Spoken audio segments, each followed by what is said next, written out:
PESR institute and college, Prasanna plan, 8 Sundarwadi Chhatrapati Sambhajinagar. भविष्याचे no tension, घ्या आजच ऍडमिशन।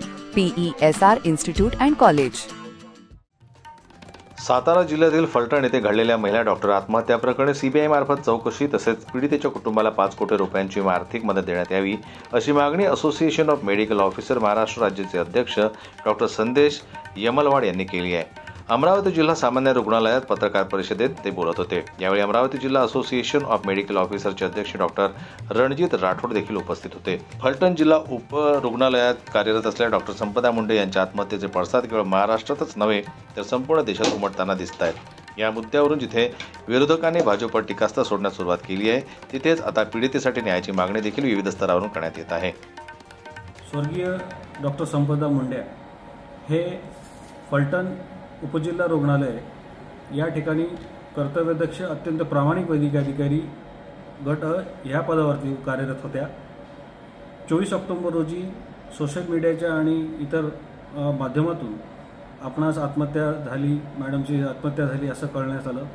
त्या दिवसापासून हा विषय अत्यंत गंभीर पद्धतीने माहिती मिळवत राज्याचे आरोग्य राज्यमंत्री आदरणीय मेघनाताई बोर्डीकर मॅडम यांच्यामार्फत हा विषय राज्याचे मुख्यमंत्री यांना सांगण्यात आला आणि या गंभीर प्रकरणामध्ये माहिती सगळ्या पोलीस यंत्रणा त्याचबरोबर आरोग्य आणि राजकीय हस्तक्षेप असल्याकारणाने सर्व वैद्यकीय संघटनांची, वैद्यकीय अधिकारी, विशेषतः वैद्यकीय अधिकारी, प्रशासकीय अधिकारी आणि इतर सर्वांची जनतेची सुद्धा मागणी अशी होत आहे की या संदर्भामध्ये, या प्रकरणामध्ये सेंट्रल ब्युरो ऑफ इन्व्हेस्टिगेशन यासारख्या एजन्सीमार्फत निपक्षपणे, अत्यंत पारदर्शकपणे चौकशी व्हावी, दोषींवर कठोरात कठोर शिक्षा व्हावी आणि या स्वर्गीय डॉक्टर संपदा मुंडे यांनी आपल्या तक्रारीमध्ये पोस्टमॉर्टम रिपोर्ट आणि अन्य दबाव या देखील जी तक्रारी केल्या होत्या मागच्या 6 महिन्यामध्ये 21 वेळा त्यांच्या तक्रारी झाल्या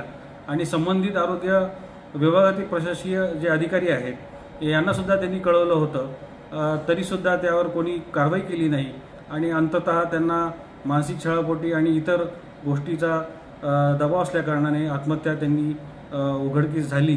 म्हणून आमच्या संघटनेच्या वतीने सर्वांना निवेदन देण्यात आले, त्याचबरोबर मुख्यमंत्र्यांना सुद्धा आम्ही निवेदन दिलेले आहेत आणि खासदारांमार्फत देशाचे गृहमंत्री माननीय श्री अमित भाई शाह यांना सुद्धा पत्राद्वारे आम्ही विनंती केली आहे की सदर जे प्रकरण आहे हे central bureau of investigation CBI मार्फत अत्यंत पारदर्शकपणे व्हावी आणि दोषींना कठोरातली कठोर शिक्षा व्हावी। त्याचबरोबर आमच्या स्वर्गीय संपदा मुंडे यांच्या कुटुंबियांना एक मुआवजा म्हणून सरकारने द्यावी अशी मी आमच्या संघटनेतर्फे मागणी केली आहे।